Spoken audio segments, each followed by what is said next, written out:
Бидний хувьд бол яг наадах чинь бид нар чөлөөл үндсэндээ бол ирэх байхгүй. Гэхдээ бол хийгээч гэдэг шаардлага хүсэлтэй холбогдох эдгээр 9 байгууллагууд амжилт хэрэгжүүлдэг. За үндэсний зөвлөлийн хувьд бол нэг юм 10 зөвлөмж гаргасан байж байгаа.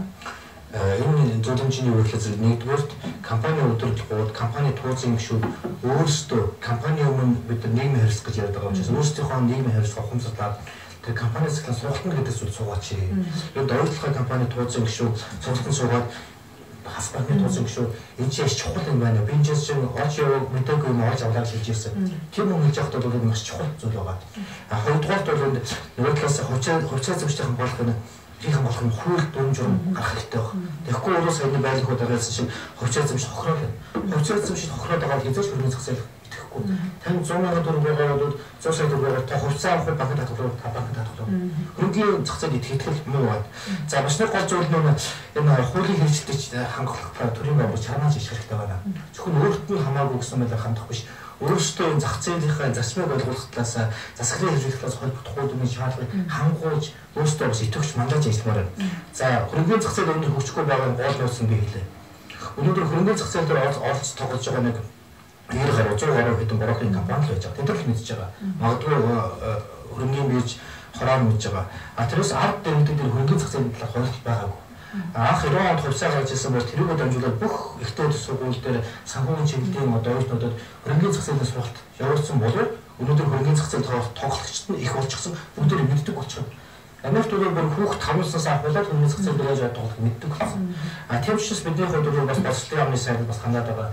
Энэ компани цэглэл гэдэг хичээлийг бизнес хөдөлгөөн магиструуд оруулж өгөөч гэж хүсэж байгаа. Эмжээж бид нар одоо дэд түвшинд нь одоо хэрэгжүүлэх боломж байгаа. Бас хэвлэлийн байгууллагаас тавьж байгаа нэг хүсэлтэн таавууд одоо ерөөсөө хувьцаат компани ил тод мэдээлэл хангах талаас ерөөсөө компани тууцын дараалтаа ярьслага авч өгөөч, суурьшилж өгөөч, тэр мэдээллийг нь гаргаж өгөөч тийм ээ гэж хүсэж байна. За тэгээд хувьцаа зөвшөөрөлтийн хоорондох маргааны шийдвэрлэх тэр арбитражийн шүүх тийм ээ омбудсман гэдэг байгаа тийм ээ ангилж байгаа. Тэр тэгвэл зайлшгүй шаардлага байна.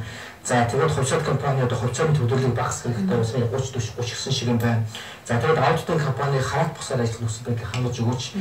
За эцэст нь бол манай хувьцаа зөвшөөрөлт өөрөөсөө ухамсарлаж хөрөнгөний биржийн сайтн дээр байж байгаа. Хизээ ямар компаниудын одоо хувь эзэн нийлүүлэгчтэй болох вэ гэж тэр хуралдаа орцсоомоор байна.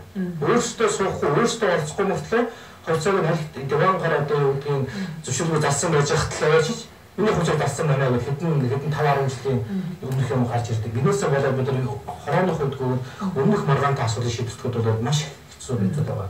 Тэр учраас ерөнхийдөө таавууд хэлэхэд компани цэглэл үндэсний зөвлөл гэж одоо нийтэн нэг л одоо би ихэд энэ байгууллагыг хийж байгаа цаг хөрөөр асар өргөн.